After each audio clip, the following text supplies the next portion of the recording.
Hello, my presentation is on fetal alcohol syndrome. The picture on the upper right says it all. A fetus in alcohol and all the damage it does to a growing baby. In this presentation, I will explain what fetal alcohol syndrome is, the characteristics of fetal alcohol syndrome, how it affects behavior, the educational and behavioral approaches that can be helpful in class, suggestions for including a child with fetal alcohol syndrome in your classroom, and what resources are available for teachers and parents.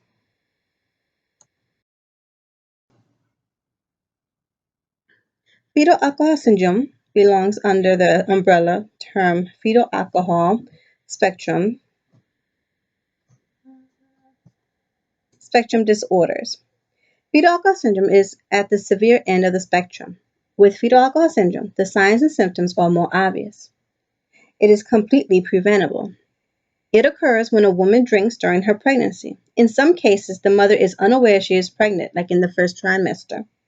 In others, she is aware and continues to drink. While there are no actual diagnostic tests for fetal alcohol syndrome, the diagnosis is based on the fact of the mother's report of drinking alcohol while pregnant and the characteristics the baby presents when born or soon after. Although it is better if the child is diagnosed early, many children with fetal alcohol syndrome aren't diagnosed until they start school. The poison in alcohol causes permanent brain damage in a developing fetus, which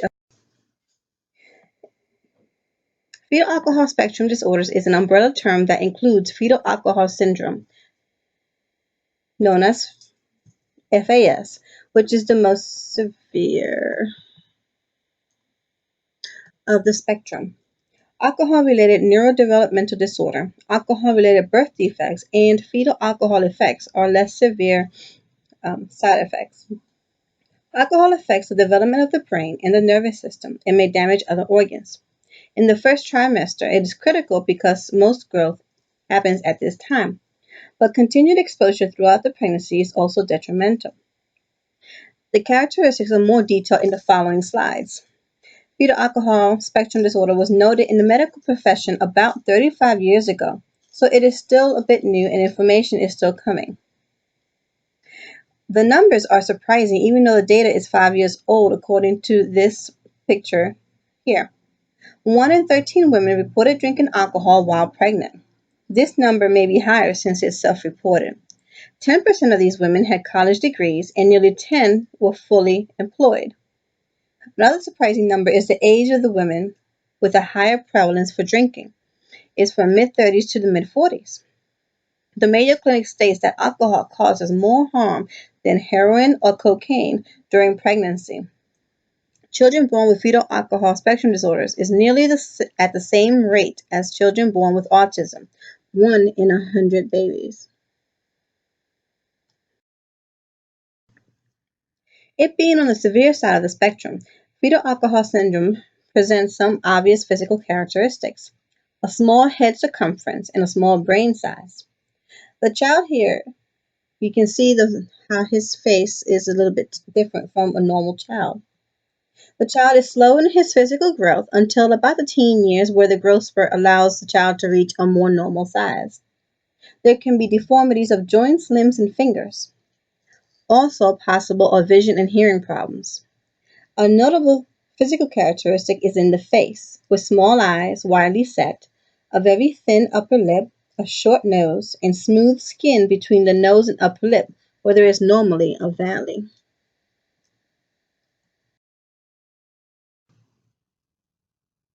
Other physical characteristics are distractibility and impulsiveness. There is delay in both gross and fine motor development, along with speech delays. Secondary characteristics can develop as they age. Children with fetal alcohol syndrome can develop mental health problems, attention deficit disorder, or conduct disorder, or depression.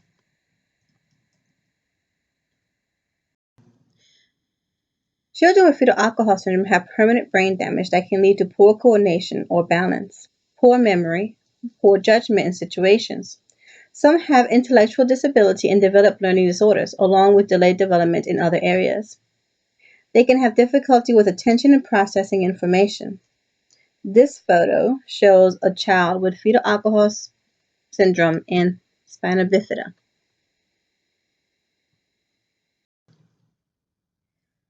Other characteristics involving the brain and central nervous system is hyperactivity, rapidly changing moods, difficulty with reasoning and problem solving. They also have difficulty with identifying consequences of their choices and actions. This photo shows how much smaller the brain of a child with fetal alcohol syndrome is than a healthy, normal child's brain. The one on the right is much smaller and discolored. Some social and behavioral characteristics are trouble getting along with others, poor social skill, difficulty adapting to change or switching from one task to another. They need a lot of help with transitions. They have difficulty in school, problems with following acceptable behavior, and poor impulse control. They have problems with staying on task and difficulty with planning and working towards a goal. They need a lot of help throughout their years.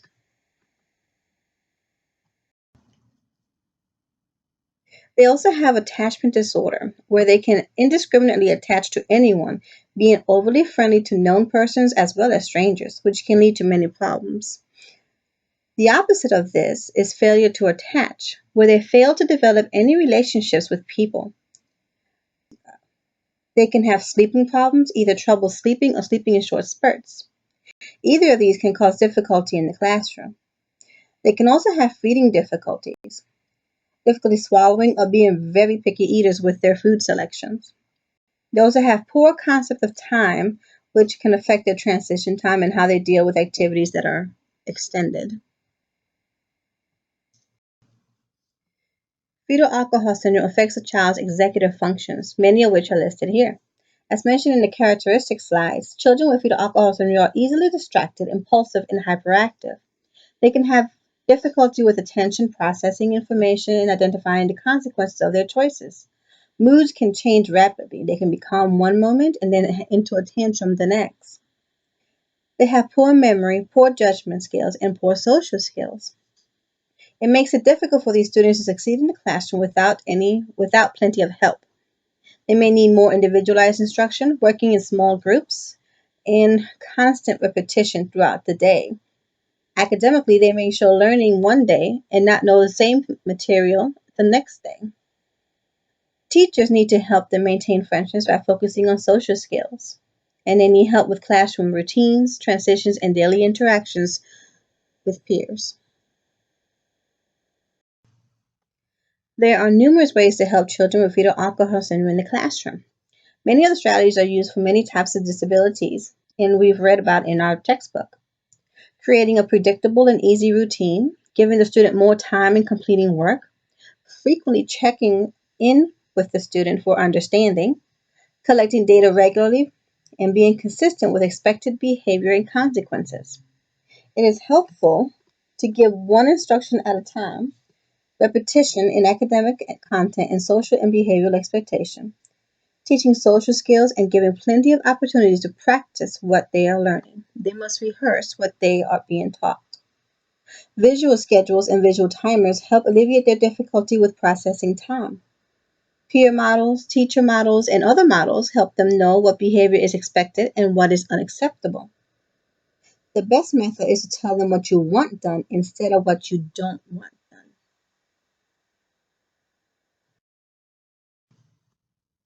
In the classroom, every transition must be planned for.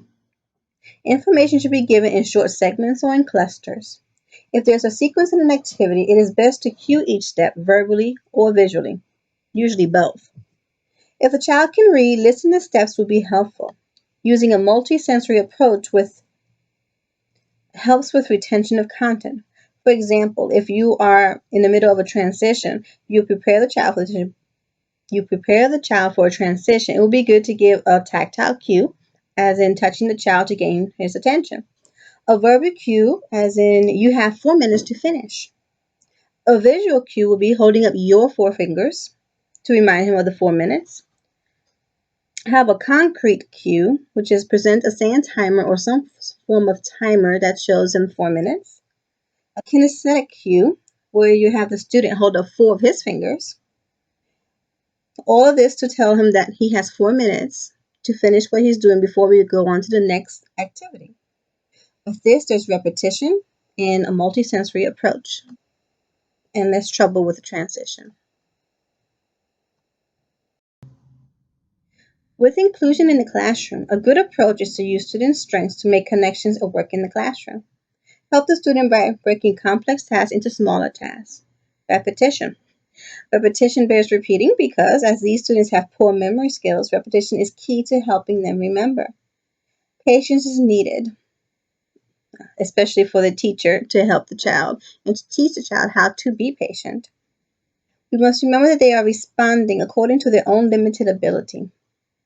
Communication between teacher and student, teacher and paraprofessionals, and teacher and parent is very important in keeping the classroom flowing in the right direction. A child with fetal alcohol syndrome can be easily distracted and overwhelmed, so the environment must be dealt with carefully. Having the student sit near the teacher in case help or redirection is needed. The child can be in an area away from distractions, from windows, doors, areas where frequent movement or high traffic areas may reduce distractions.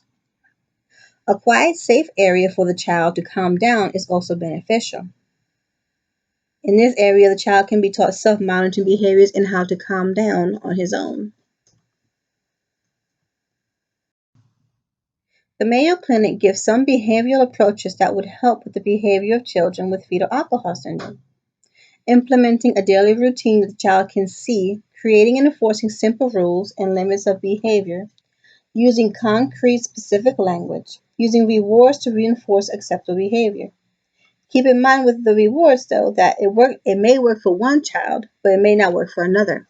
It may also work for one day, but it may not work for the next. Teaching daily living skills is also helpful. From another perspective, another resource from Hey Teacher. This resource was written by a student and her mother, describing some strategies and helpful ideas for her and her teacher. In it, she states to allow a student to work within individual talents, to explicitly explain what is expected, not what you don't want to happen, and say what behavior is acceptable. Provide support in managing self, prepare for transitions, provide a safe place to calm down. Much of the information in this PowerPoint overlaps, but repetition helps one learn. Here are a few online resources. Some are national organizations like the Southeastern Fetal Alcohol Spectrum Disorder Regional Training Center that comes from the CDC. They have several other centers sorted by region. Others like WebMD and the Mayo Clinic are organizations that deal with any and all medical issues. They have many frequently asked questions worksheets on fetal alcohol syndrome. These literature resources are books that describe fetal alcohol syndrome more personally. Broken Cord, for example, is about an adoptive father whose child has fetal alcohol syndrome and how the family dealt with the situation. At the time the book was written, fetal alcohol syndrome was very new.